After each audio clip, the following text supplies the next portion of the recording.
को भी शोध समझ लेता है, विरोध में भी बोध ले लिया करता है। कोई तुम्हारी आलोचना करे, बुराई करे, सुन लेना, तुम अपने मुख से कभी किसी की बुराई ना करना, कभी किसी की आलोचना ना करना, दूसरों की निंदा ना करे और दूसरों की बढ़ती हुई प्रतिष्ठा को देख करके ईर्ष्या ना करे। ईर्ष्या वो दीमक है जो आदमी को भीतर ही भीतर खोखला बना दिया करती है। दूसरे की बढ़ती हुई प्रतिभा को देख करके, बढ़ते हुए वैभव को देख करके, बढ़ती हुई प्रतिष्ठा को देख करके, बढ़ती हुई नामवरी को देख करके आदमी ईर्ष्या में जलने लग जाता है, अंदर ही अंदर खोखला होने लगता है, अंदर ही अंदर जलता भूनता रहता है। इससे सामने वाले का तो कुछ नहीं बिगड़ता है, अपना स्वास्थ्य भी बिगड़ता है, चिंतन भी बिगड़ता है, अपना भविष्य भी बिगड़ता है, अपना कैरियर भी बिगड़ जाया करता है। दूसरों की बुराई ना करे और दूसरों की बढ़ती देख करके ईर्ष्या ना करे, बड़ा मुश्किल है। हम अपने पड़ोसी को हंसता खेलता हुआ नहीं देख सकते, हम अपने पड़ोसी को बढ़ता हुआ नहीं देख सकते, हम अपने पड़ोसी को ऊंचा उठता हुआ नहीं देख सकते हैं, हम अपने पड़ोसी की कभी तारीफ नहीं सुन सकते हैं, कोई तारीफ करे तो वो हमें अच्छी नहीं लग सकती है। ईर्ष्या की वृत्ति ठीक नहीं है।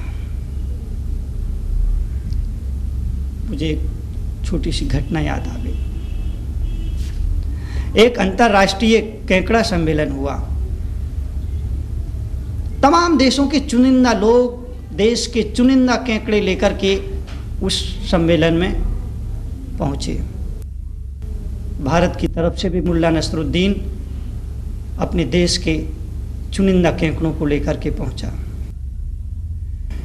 अमेरिका में ये कार्यक्रम हो रहा था, अंतर्राष्ट्रीय केकड़ा सम्मेलन अमेरिका में चल रहा था। अपने अपने देश के तमाम देशों के चुनिंदा केकड़े लेकर के, प्रतिनिधि लोग लेकर के पहुंचे। सभी देशों के जो केकड़े थे वो बास्केट में बंद थे और सारे बास्केट लाइन से रखे हुए थे। तमाम देशों के जो बास्केट थे जिसमें केकड़े थे वो उनके ढक्कन बंद थे, लेकिन भारत का जो बास्केट था उसका ढक्कन खुला हुआ था। तो लोगों ने कहा कि देखो, आपके देश के केकड़ों का जो बास्केट है उसका ढक्कन खुला हुआ है, इसका ढक्कन बंद कर दो। मुल्ला नसरुद्दीन ने कहा क्यों? लोगों ने कहा इसलिए कि देखते नहीं कितनी खतरनाक केकड़े इसके अंदर है, अगर एक आध केकड़ा बाहर निकल आया तो लेने के देने पड़ जाएंगे। मुल्ला नसरुद्दीन ने कहा आप चिंता ना करें, वो ना निकलेंगे बाहर।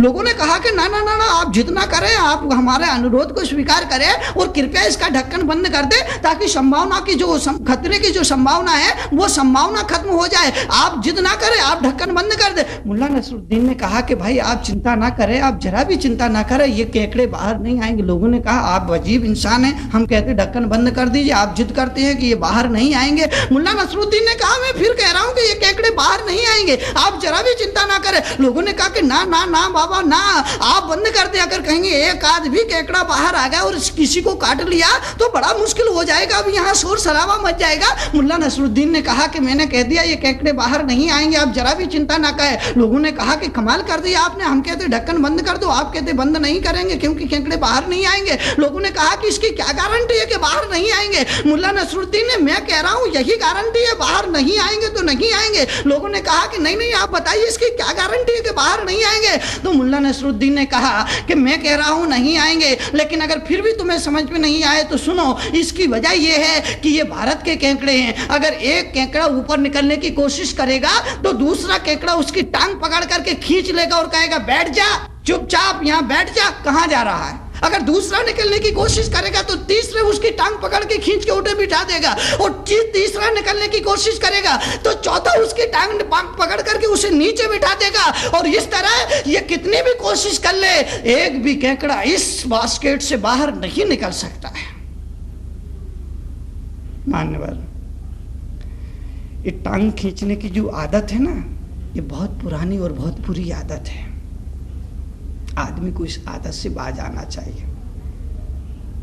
हमारा भाई अगर आगे बढ़ रहा है, हमारा सहोदर अगर आगे बढ़ रहा है, हमारा पड़ोसी अगर आगे बढ़ रहा है, हमारा समाज का कोई आदमी अगर आगे बढ़ रहा है, हमारे देश का अगर कोई आदमी आगे बढ़ रहा है और आगे बढ़कर के वो देश का, समाज का, परिवार का, मोहल्ले का, गांव का नाम रोशन करने के लिए जा रहा है, हमें उसका सहयोगी बनना चाहिए, हमें उसे प्रोत्साहित देना चाहिए, हमें उसका समर्थन करना चाहिए और हो सके तो हमें उसका सहयोग करना चाहिए। ये वृत्ति तो सही है, ये मनोवृत्ति तो सही है, लेकिन टांग पकड़ के खींचना और कहीं मेरे से आगे ना बढ़ जाए, मेरे से आगे ना निकल जाए, ये मनोवृत्ति ठीक नहीं।